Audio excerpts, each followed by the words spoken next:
આજે આંતરરાષ્ટ્રીય યોગ દિવસ છે। સુરતમાં છેલ્લા ઘણા સમયથી લોકો યોગ પ્રત્યે પ્રેરિત થયા છે। યોગ ભગાવે રોગના સૂત્ર હેઠળ હવે લોકો યોગ કરી રહ્યા છે। ત્યારે સુરતના એક એવા વ્યક્તિ જે પોતે બીમારીમાં સપડાયા હતા અને ડોક્ટરોએ કહ્યું આ બીમારીમાંથી મુક્તિ નહીં મળે।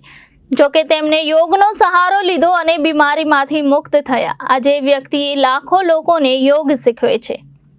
યોગ ભગાવે રોગ, આ વાત તમે સાંભળી હશે, પરંતુ આ વાતને સાચી કરી છે સુરતના એક વ્યક્તિએ, જેમને બીમારીમાંથી બહાર આવવા માટે યોગનો સહારો લીધો અને ડોક્ટરોએ પણ આશા છોડી દીધી હતી। તેવા સમયે યોગનો સહારો લઈ સતત યોગ પ્રાણાયામ કરી નિરોગી બનીને આજે આ વ્યક્તિ લાખો લોકોને ફ્રીમાં યોગ શીખવી રહ્યા છે અને આ વ્યક્તિનું નામ છે મનુભાઈ ઢોલા। મહત્વની વાત એ છે કે લોકો તેમને યોગ ગુરુ મનુભાઈના નામથી ઓળખે છે। મનુભાઈ ઢોલા બીમાર પડ્યા હતા ત્યારે ડોક્ટરોએ પણ આશા છોડી દીધી હતી કે મનુભાઈ બીમારીમાંથી મુક્ત થશે। તેમને ઘણા ડોક્ટરોની સલાહ લીધી, પરંતુ બીમારીમાંથી મુક્તિ ન મળતા અને તેમને યોગ અને પ્રાણાયામ કરવાની શરૂઆત કરી। મનુભાઈએ પ્રતિદિન યોગ કરવાની શરૂઆત કરી અને ધીમે ધીમે તેઓ દિવસમાં 10 થી 12 કલાક જેટલો સમય યોગ કરવા લાગ્યા અને યોગ કરવાને કારણે મનુભાઈ જે બીમારીમાં સપડાયા હતા તે તમામ બીમારીઓ દૂર થઈ અને તેઓ નિરોગી બન્યા। બીમારીમાંથી મુક્તિ મેળવ્યા બાદ મનુભાઈને વિચાર આવ્યો કે યોગની મદદથી જે રીતે પોતે નિરોગી બન્યા છે તે રીતે અન્ય લોકોને બીમારીગ્રસ્ત ન થવું પડે, અથવા તો લોકો બીમાર હોય અને યોગાસનથી સાજા થાય એવા હેતુથી તેમણે લોકોને ફ્રીમાં યોગ શીખવાડવાની શરૂઆત કરી। એવું કહેવાય છે કે કોઈ પણ કામ જ્યારે શરૂ કરવામાં આવે ત્યારે તેમાં મુશ્કેલીઓ આવે છે અને આવી જ મુશ્કેલી કંઈક મનુભાઈને પણ નડી હતી। આ અંગે મનુભાઈએ કહ્યું કે શરૂઆતમાં હું એકલા ગાર્ડનમાં બેસતો અને યોગા કરતો હતો। શરૂઆતમાં એક જ વ્યક્તિ યોગા શીખવા માટે મારી પાસે આવતો હતો। ત્યારબાદ એક અઠવાડિયામાં 10 લોકો મારી પાસેથી યોગ શીખવા લાગ્યા। ધીમે ધીમે કરીને મનુભાઈ પાસેથી યોગ શીખનારા લોકોની સંખ્યામાં પણ વધારો થયો હતો। અત્યાર સુધીમાં મનુભાઈએ 10 લાખ કરતા વધારે લોકોને ફ્રીમાં યોગ અને એરોબિક્સ કરાવ્યા છે। મહત્વની વાત એ છે કે મનુભાઈની સાથે તેમના પત્ની પણ લોકોને ફ્રીમાં યોગ અને એરોબિક્સ શીખવે છે।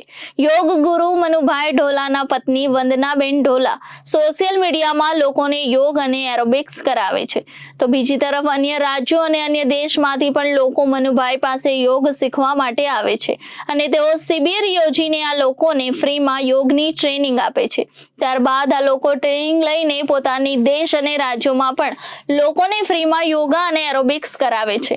વહેલી સવારે સુરત મહાનગરપાલિકાના અલગ અલગ ગાર્ડનમાં મનુભાઈની યોગ શિબિર યોજાય છે, જે 7 દિવસની હોય છે અને જેમાં લોકોને યોગ અને એરોબિક્સની તાલીમ આપવામાં આવે છે। મનુભાઈનો ઉદ્દેશ એક જ છે કે લોકો નિરોગી રહે।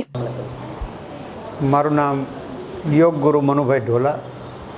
મનુભાઈ, જે રીતે યોગની શરૂઆત આપણે કરી, આપને કઈ રીતે અનુભવ થયો અને લોકોને તમે અત્યાર સુધીમાં લાખો લોકોને યોગ શીખવ્યું છે, તમે યોગ ગુરુ બન્યા છો, કઈ રીતની આખી વાત છે ને કઈ રીતના તમને સાંભળ્યું? જ્યારે હું ખૂબ બીમાર પડ્યો પછી ડૉક્ટરનું એવું કહેવાનું હતું કે ભાઈ આ બીમારીઓ છે એ સારી ના થાય, જીવી શકાય, કંઈ વાંધો નહીં, જેટલું જીવાય એટલું, બાકી નાના બાળક બનીને આવો ફરીને ત્યારે આ બધી બીમારીઓ જાય।